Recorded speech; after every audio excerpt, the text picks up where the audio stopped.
What is up, y'all? Welcome to another episode of FitBizU. I'm your host, Jill Coleman, and today we are going to start off with a quick plug because we are coming down to the wire for those of you who are interested in learning more about Fitness Business Accelerator, FBA, which is my signature beginner to business course.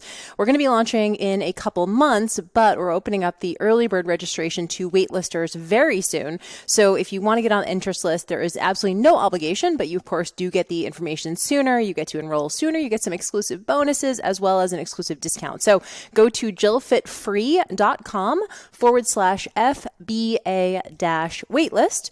That's jillfitfree.com/FBA-waitlist.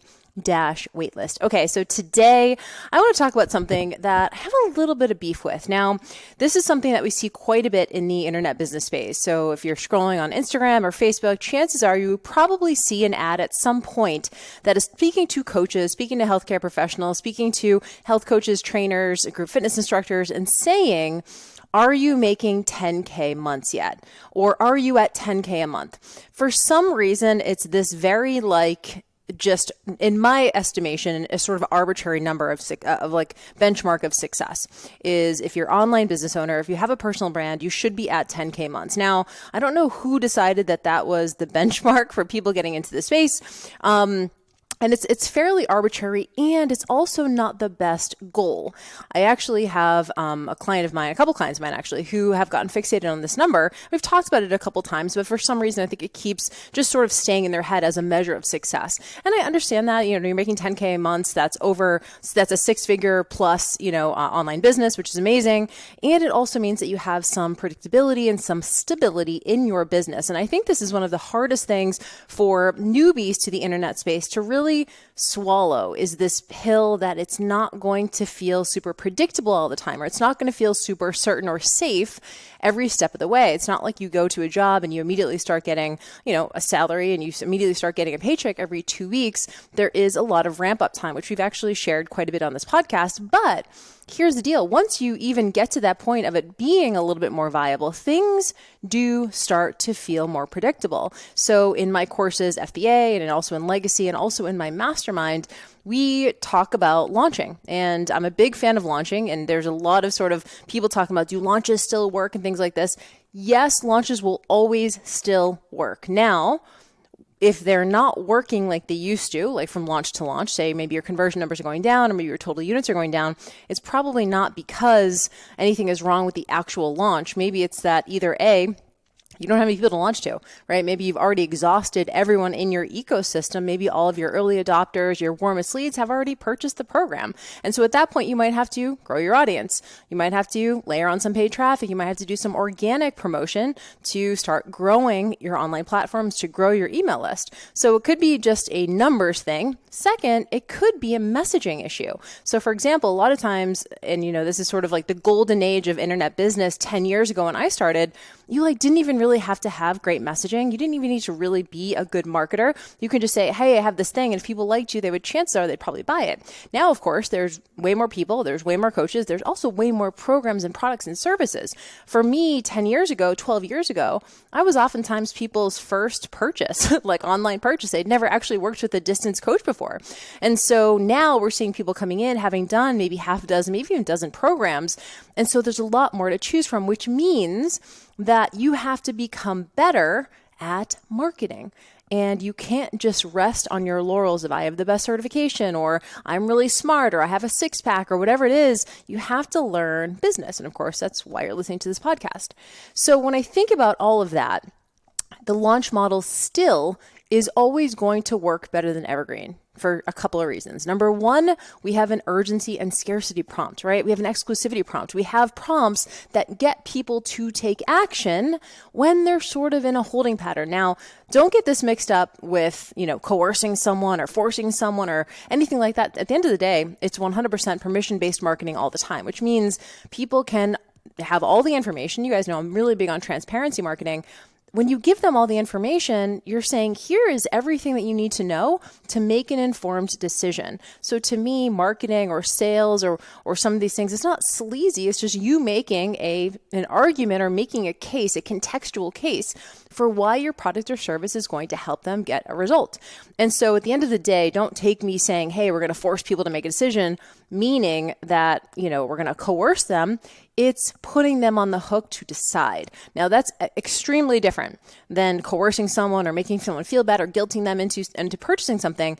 By putting a deadline on things or by having some sort of capped spots or something that's going away, you're saying, hey, it's going away. Are you in or out? You're basically asking that question. You've been hanging around for a while. You've been checking everything out. You've been messaging me. You've been telling me you want to do this. Shit or get off the pot. I say it in the nicest way possible. And it might not be someone might not have the right time, but I can tell you most of the people who sign up for something like FBA are a little scared. I don't think you're ever going to make an investment and not be a little bit scared. And so at the end of the day, a launch always puts that urgency or that scarcity in place. Now, I do think that more than ever, there is a need to have some kind of evergreen mechanism in place. Now, evergreen means something that's available all the time.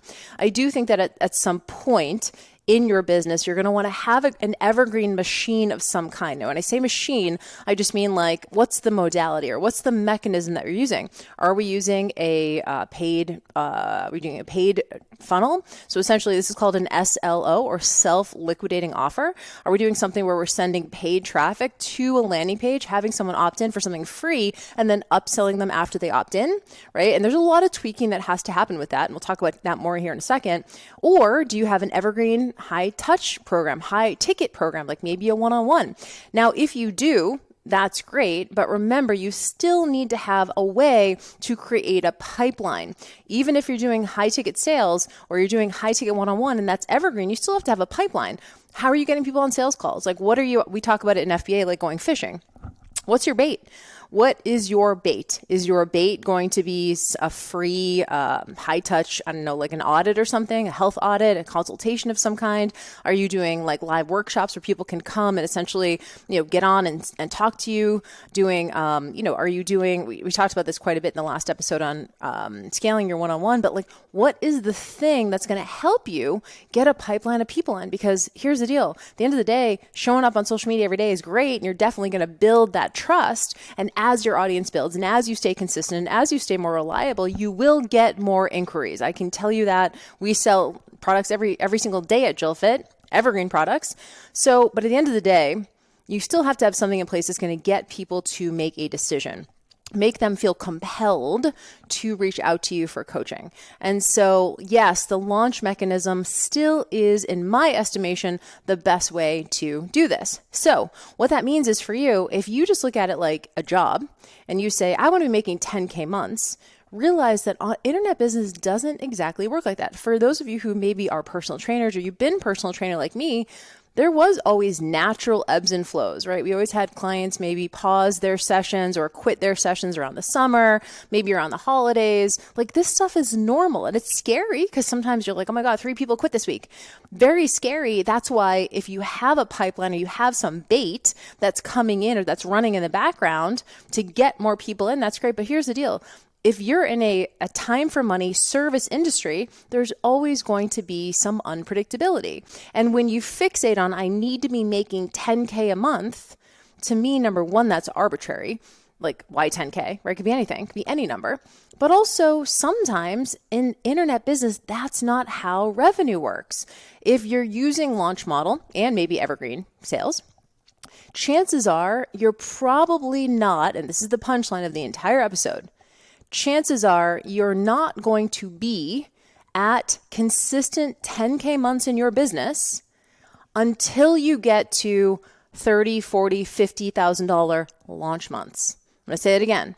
You're probably not going to be getting to consistent 10K months until during your launch months, like the months that you actually launch, you're bringing in upwards of 20, 30 to 50 grand.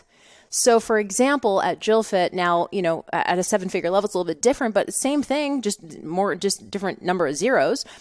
But we do a launch, like if we're launching FBA, or we do most of our major launches. I think last year we did six-figure launches. And so in those months, we obviously brought in over six figures. Sometimes we brought in over $200,000 in a month.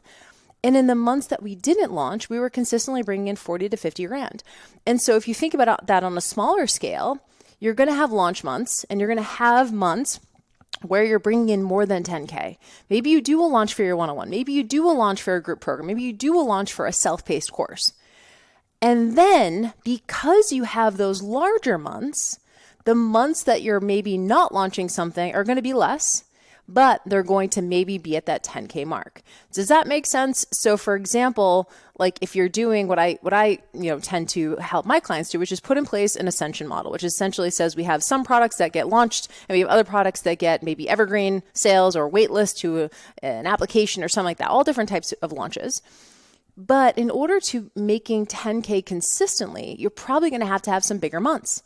And in those months, that's where you make the majority, versus if you do a launch and you have a 10K month launch month, then the other months you're not launching are going to be less than 10K. Does that make sense? So you want to think about it from the perspective of, once I get to the point where I'm doing like a multiple 5-figure launch, maybe 20K, 30K, 40K, at that point, I'm going to have some things in place that can help me reach that 10K month when I'm not launching. Things like, maybe you've built your brand to the point where you are bringing in evergreen sales. At JillFit, people come to our website all the time and we just make sales, like small sales, right? We don't do like our bigger offers. Those are usually on launch, but some of our low ticket sales, we make those, every day in the business or multiple times a week.